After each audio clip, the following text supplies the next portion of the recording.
சார்னாவே பிரச்சனை தான் நமக்கு. அது அந்த சார் எந்த சார் என்று கொஞ்ச நாள் ஓடிட்டு இருந்தது. இப்ப இந்த சாரு எந்த சார்னு நமக்கு தெரியுது. ஸ்லேவ் ஐ ரிமைன் சார்னா அதுக்கு விரிவாக்கம் தான். வெள்ளக்காரனை பார்த்து சார் நம்ம போட்டது ஸ்லேவ் ஐ ரிமைன். எஜமா நான் உங்க அடிமை இன்னும் நினைவில் வச்சிருக்கேன், அதை நான் மறக்கல. அந்த சார் தான் இந்த எஜமானுக்கு இப்ப நம்ம அடிமை. அன்றைக்கு வெள்ளையர்கள் நம்மளை அடிமைப்படுத்தி ஆளும் போது உரிமைக்காக போராடினோம். சுதந்திர போராட்டம், விடுதலை போராட்டம். இன்னைக்கு விடுதலை பெற்ற இந்தியாவில் அதே உரிமைக்காக இந்த கொள்ளையர்களை இவர்களை எதிர்த்து போராடி கொண்டிருக்கிறோம்.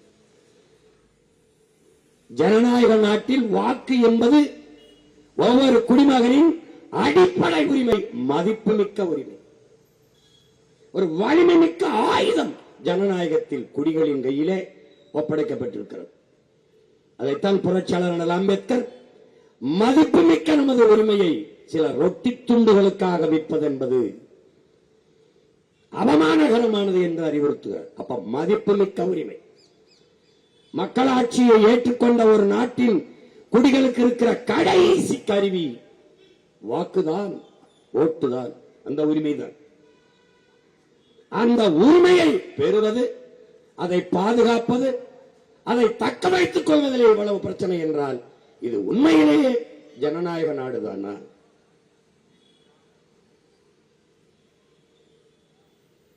உடலில் இருந்து, இந்த உடல் கூட்டில் இருந்து என்னுடைய உயிரை பிரிப்பதும், இந்த நாட்டில் இருந்து என் ஓட்டுரிமையை, வாக்குரிமையை பறிப்பதும் ரெண்டும் ஒண்ணுதான். ஓட்டுரிமை இல்லை, வாக்குரிமை இல்லை என்றால் உனக்கு இங்க ஒண்ணுமே இல்லை. இந்த மரம் பூக்காது, காய்க்காது, பலன் தராது என்றால் எவனும் தண்ணி ஊத்த மாட்டான், உர வைக்க மாட்டான், பராமரிக்க மாட்டான், கண்டுக்கிற மாட்டான். உனக்கு ஓட்டு இல்லை என்றால் ஒரு பயம் மதிக்க மாட்டான். நம்பி கலைஞன் பேசும்போது, போன தடவை நான் போட்டேன், அதுக்கு முன்னாடி போட்டேன் ஓட்டு, அதுக்கு முன்னாடி போட்டேன் ஓட்டு. ஆமா போட்டேன், எனக்கு போட்டியா? அதான் சார் கேட்கிற கேள்வி.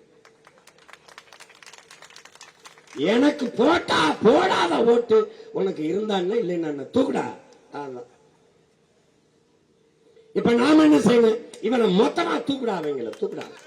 அதான் நம்ம செய்யணும்.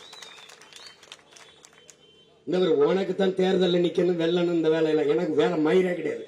போட்டா போடுவேன், போயிட்டு இருப்பேன். எனக்கு என் நாடும் மக்களும் தான் முக்கியம். சும்மா தேவையில்லாம இவங்கள மாதிரி நாடகம் போட்டுக்கிட்டு இருக்க கம்பெனி கிடையாது நான். புரியுதா? என்ன வேலை பாருங்க, என்ன வேலை இது?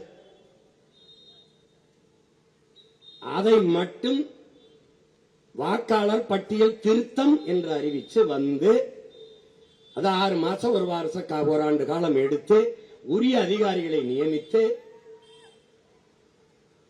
நீ அதை செஞ்சிருக்கணும். எந்தெந்த இடத்துல யார் யாரு 2 வாக்கு செலுத்துகிறார் என்று கூட கண்டு உணராத நீ என்னத்துக்கு தேர்தல் ஆணையம் ஒரு நாடகம் பண்ணி வச்சிருக்க? கேட்கறதுக்கு ஏதாவது பதில் சொல்றியா?